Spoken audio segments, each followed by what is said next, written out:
ఓం శ్రీ పరమాత్మనే నమః. శ్రీ భగవత్యై నమః. శ్రీమద్దేవి భాగవతము 5వ స్కందము 30-31 అధ్యాయాలు. మొత్తం 5వ స్కందంలోని 32వ భాగాన్ని మనం ఇప్పుడు తెలుసుకుంటున్నాము. పారిపోయి వచ్చిన సైనికుల మాటలు విని దైత్యరాజుకు శుంభుడు వాళ్లతో ఇట్లా అంటున్నాడు. ఆయన కళ్ళల్లో క్రోధము తాండవిస్తూ ఉన్నది. శుంభుడు ఇలా చెప్తున్నాడు: ఓరి మూర్ఘులారా, మీ నోటి నుండి ఇట్లాంటి నీచపు మాటలు ఎందుకు వెలువడుతున్నాయి? నాకు జీవితమే ప్రియమైనది కాదు. సోదరులను మంత్రులను చంపివేసి లజ్జావిహీనుడనై పారిపోమ్మంటారా? ప్రాణుల శుభాశుభములు బలీయమైన కాలము చేతిలో ఉంటాయి. గుప్త రూపములో సకలము కూడా శాసించే ఆ కాలమును తప్పించుకోలేనట్టిదనేది సత్యము. అట్టి పరిస్థితిలో నాకు చింతించవలసిన అవసరము లేదు. జరగవలసింది జరుగుతుంది. కాలము చేసే పనిని అది చేస్తూనే ఉంటుంది. జనన మరణముల చిక్కులో పడి నా మనస్సు ఎప్పుడు కూడా చింతకు లోను కాదు. సకల దేవతలను జయించిన నిశుంభుడు ఈ స్త్రీ చేతులలో మరణించాడు. రక్తబీజుడు గొప్ప సూర్యుడు, వీరుడు. అతడు కూడా ఈ లోకము నుండి వెళ్ళిపోయాడు. అందరూ మృత్యుముఖమున పడిపోయారు. ఇప్పుడు చక్కని కీర్తిని కోల్పోయి నేను ఒంటరిగా జీవించటానికి ఎందుకు ఆశిస్తాను? జగత్తును సృష్టించిన బ్రహ్మ సర్వసమర్థుడు.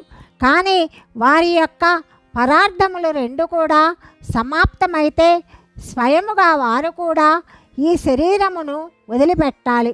బ్రహ్మ యొక్క ఒక్క దినమునందు 1000 చతుర్యుగములు సమాప్తమవుతాయి. ఈ మధ్యలో 14 ఇంద్రులు రాజ్యము చేసి స్వర్గము నుండి వెళ్ళిపోతారు.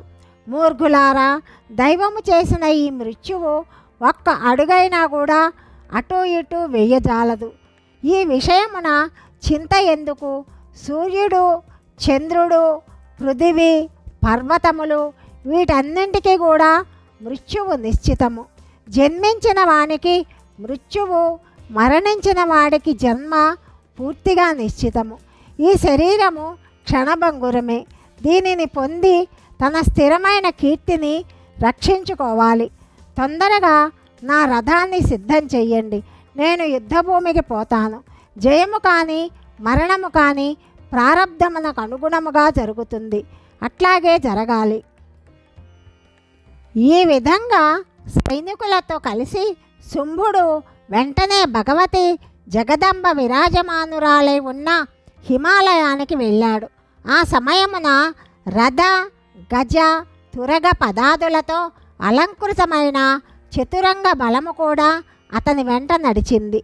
అందరూ కూడా రకరకములైన ఆయుధములను ధరించి ఉన్నారు. ఆ పర్వతము మీదకు వెళ్ళి శుంభుడు భగవతి జగదంబను చూశాడు.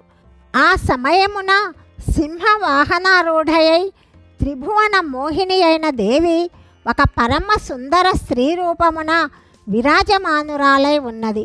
సకల ఆభూషణములు ఆమె శరీరమున వెలుగొందుతూ ఉన్నాయి. సకల శుభలక్షణములతో ఆ దేవి శోభిల్లుతూ ఉన్నది. దేవతలు, యక్షులు, గంధర్వులు, కిన్నెరలు ఆకాశమునందు నిల్చొని ఆమెను స్తుతిస్తూ ఉన్నారు. పారిజాత పుష్పములతో ఆ దేవికి పూజ జరుగుతున్నది. శంఖములు, ఘంటముల నుండి మనోహరమైన ధ్వనులు వెలువడుతూ ఉన్నాయి. దేవిని చూసి శుంభుడు మోహితుడయ్యాడు.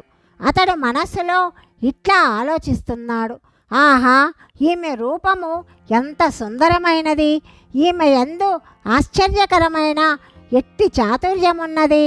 సుకుమారము, ధైర్యము ఈ రెండు ధర్మములు పరస్పర విరుద్ధములు అయినప్పటికీ ఈమె యందు ఈ రెండూ కూడా ఒకటిగా విద్యమానములవుతున్నాయి. ఈమె శరీరము ఎంతో కోమలముగా ఉన్నది. ఈమె ఎంతో సుకుమారి. ఇప్పుడే తరుణావస్థకు చేరుకున్నది. కానీ ఈమె మనస్సులో కామభావములు పూర్తిగా శూన్యములైనట్లు కనిపిస్తున్నాయి. ఈమె యందు ఇట్టి విలక్షణమైన విషయము దృష్టిగోచరమవుతున్నది. రూపమునందు ఈమె రతీదేవితో పోల్చదగినది. సకల శుభలక్షణములతో సంపన్నురాలు. సకల దానవులను మట్టుబెట్టుతున్న ఈ దేవి సాక్షాత్తు అంబిక కాదు కదా. ఇప్పుడు ఈమెను వశపరుచుకోవటానికి నేను ఎలాంటి ఉపాయమును చెయ్యాలి? అభిమానమత్తురాలైన ఈ మోహినీదేవి సకల మంత్రముల స్వరూపమే అవుతుంది. అందువలన ఈ మురాలాక్షిని వశపరుచుకోవడానికి తగిన మంత్రమేదైనా నా వద్ద లేదు. సుందరవర్ణము గల ఈ సుందరి నాకెట్లా అనుకూలవతి అవుతుంది? ఇప్పుడు నేను సమరభూమిని వదిలి పాతాళమునకు వెళ్ళుట సమంజసము కాదు. సామ దాన భేదోపాయములతో కూడా ఈ దేవి నా వశము కాదు. ఈమె అపార శక్తి సంపన్నురాలు. ఇట్టి కఠిన పరిస్థితిలో నేనేమి చేయాలి? ఎక్కడికి పోతాను? స్త్రీ చేతులలో మరణించుట కూడా సముచితము కాదు.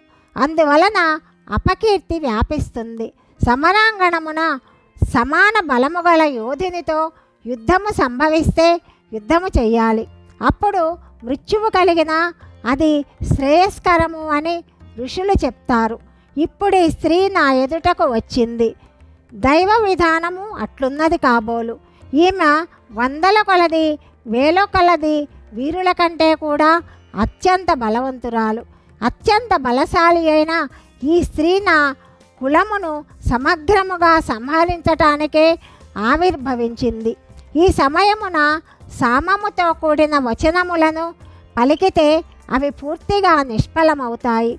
ఎందుకంటే ఈమె సంహరించటానికే ఇక్కడికి వచ్చింది. అట్లాంటప్పుడు శాంతి వచనములతో ఈ దేవి ఎట్లా ప్రసన్నురాలవుతుంది? రకరకములైన శస్త్రాస్త్రముల చేత విభూషితురాలైన ఈ దేవికి ధనమునిచ్చి కూడా చెలింప చెయ్యలేను. భేదనీతి కూడా ఇక్కడ పనికిరాదు. సమస్త దేవతలు ఈమె వశవర్తులై ఉన్నారు. అందువలన పారిపోవుట కంటే సంగ్రామ రంగమున చనిపోవటమే సముచితము. విజయమో వీరస్వర్గమో ప్రారబ్ధము ఎట్లా ఉన్నదో దానికే విధముగాను చింతింపవలసిన అవసరము లేదు. వ్యాస మహర్షి ఇంకా ఇలా చెప్తున్నాడు. ఈ విధంగా మనస్సులో ఆలోచించి శుంభుడు తన ధైర్యమును స్థిరపరుచుకున్నాడు. యుద్ధము చేయటానికి నడుము కట్టాడు. ఎదుటనున్న దేవితోటి ఇట్లా అంటున్నాడు. దేవి, యుద్ధము చేయుము. ప్రియురాలా, ఇప్పుడు నీ ఈ పరిశ్రమ పూర్తిగా వ్యర్థము. నీవు బుద్ధిని ఉపయోగించి పనిచేయుటలేదు. స్త్రీలకు యుద్ధ ధర్మము శోభని ఇవ్వదు. స్త్రీల నేత్రములే బాణములు, కనుబొమ్మలే ధనస్సులు, హావభావములే శస్త్రములు. విద్వాంసులకు పురుషులే వారికి లక్ష్యమవుతారు. తమ అంగములను చందనాదులతో అలంకరించుకొనుటయే స్త్రీలకు సముచితము. మనోరథమే రథములాగా పనిచేస్తుంది. మెల్లమెల్లగా మధురవచనములు పలుకుటయే భేరుల ధ్వనులు. అవి తప్ప వారికి ఇంకేవి కూడా శోభాయమానము కాదు. స్త్రీలు వీటిని వదిలిపెట్టి ఇతర అస్త్రములు చేతపట్టుట కేవలము విచిత్రమే అవుతుంది. ప్రియురాల, లజ్జయే నీకు అభూషణము. దృష్టత్వము ఎప్పుడు కూడా అభూషణము కాదు. యుద్ధమును చేయగోరు శ్రేష్టమైన స్త్రీ కాఠిన్యముతో కనిపిస్తుంది. బాణములు లాగుతున్నప్పుడు స్త్రీ తన వక్షోజములను ఎట్లా దాచుకోగలుగుతుంది? మెల్లమెల్లగా భూమి మీద అడుగిడుట ఎక్కడా? రణరంగమున గద చేత పట్టి పరుగులిడుట ఎక్కడా? ఇప్పుడు ఈ భద్రకాళి, చాముండ వీరే నీకు సహాయదారులై ఉన్నారు. మధ్య మధ్యన చండిక కూడా నీకు సహాయాలు చేస్తున్నది. శుష్కవచనములు పలుకు శివ నీ సేవ చేయటానికే నిరతయై ఉంటుంది. సమస్త ప్రాణులకు భయము గొలిపే సింహము నీకు వాహనము. వరవర్ణిని, నీవు వీణావాదమును వదిలి శంఖమును పూరిస్తున్నావు. ఈ పనులన్నీ కూడా నీ రూప యవ్వనానికి విరుద్ధాలు. భామిని, నీకు యుద్ధమే అభీష్టమైతే వికృత రూపమును ధరించు. పొడవైన పెదవులు, అసహ్యకరమైన నఖములు, ధూళి దూసరితమైన శరీరము, భయమును గొలుపు ముఖము, పెద్ద పెద్ద కాళ్ళు, వికృతములైన పళ్ళు, పిల్లి కళ్ళ లాంటి పింగళ వర్ణముతో ఉన్న కనులు కలదానివి కమ్ము. అట్టి వేషమును ధరించి యుద్ధభూమి యందు స్థిరముగా నిలబడు. అట్లాగే నీ నోటి నుండి కఠిన వచనములే వెలువడాలి. అప్పుడు నేను యుద్ధమునందు ఆసక్తుడనవుతాను. సౌందర్యమున రతీదేవిని పోలిన మృగనయని నీ వంటి సౌందర్యవతి అయిన స్త్రీని ఎదుట చూసి యుద్ధమునందు అస్త్రప్రహారము చేయటానికి నా చేతులు రావటం లేదు. వ్యాస మహర్షి చెప్తున్నాడు. జనమేజయ, శుంభుడు కామపీడితుడై ఇట్లా వదురుచూ ఉన్నాడు. వానిని చూసి భగవతి జగదంబ చిరునవ్వుతోటి ఇట్లా పలికింది. ఓరి మూర్ఘుడా, కామబాణములతో నీవు వివేక శక్తిని కోల్పోయావు. అందువలననే వ్యర్థముగా ప్రేలాపిస్తూ ఉన్నావు. మూఢుడా, నీవు భద్రకాళి లేక చాముండితోనే రణము చెయ్యి. నేను కేవలము చూస్తూనే నిలబడి ఉంటాను.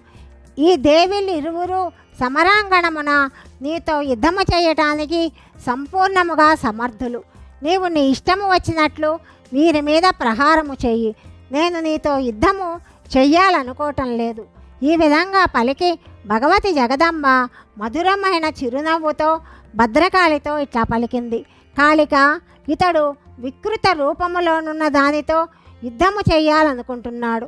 నీవు యుద్ధమున ఈ దైత్యుని వధింపు. వ్యాస మహర్షి ఇలా చెప్తున్నాడు. భద్రకాళి స్వయముగా మృత్యురూపిణి. మృత్యువు ప్రేరణ చేతనే ఆమె అక్కడికి ఏతెంచింది. జగదంబ ఆదేశానుసారము వెంటనే గదను చేతపట్టింది. సావధానులైన ఆమె రణవ్యూహమునందు నిలుచున్నది. అప్పుడు ఆ ఇరువురికి భయంకరమైన యుద్ధము ప్రారంభమైంది. సకల దేవతలు, మహాత్ములు, మునీంద్రులు ఈ ఘటనను చూస్తూ ఉన్నారు. తరువాత శుంభుడు గద చేత పట్టి కాళిక మీద ప్రహారము చేశాడు. అప్పుడు భగవతి కాళిక కూడా దైత్యప్రభువైన శుంభుని మీద మాటి మాటికి గదాప్రహారము చేస్తున్నది. ప్రకాశిస్తున్న దానవుని బంగారు రథమును దేవి తన గదతో చూర్ణము చేసింది. వాని రథమును లాగే గాడిదలను, దానిని నడుపుతున్న సారథిని వెంటనే హతమార్చింది. అప్పుడు క్రోధపూరితుడైన శుంభుడు విశాలమైన గదను ఒక దానిని చేతపట్టుకొని పాదచారి అయి యుద్ధము చెయ్యసాగాడు. అతని ముఖమునందు ప్రసన్నతా కిరణములు మెరుస్తున్నాయి. అతడు భగవతి కాళిక వక్షస్థలమున గదాప్రహారము చేశాడు. దేవి ఆ గదను ఆపివేసింది. వెంటనే కరవాళమును చేతపట్టి ఆయుధమును ధరించి చందనము పూసుకున్న శంభుని ఎడమ భుజమును ఖండించింది. వాని అంగములన్నీ కూడా రక్తసిక్తములయ్యాయి. అట్లాంటి స్థితిలో కూడా ఆ దైత్యుడు గదను చేతబట్టుకొని ముందుకు సాగాడు. కాళిక మీద ప్రహారము చేయసాగాడు.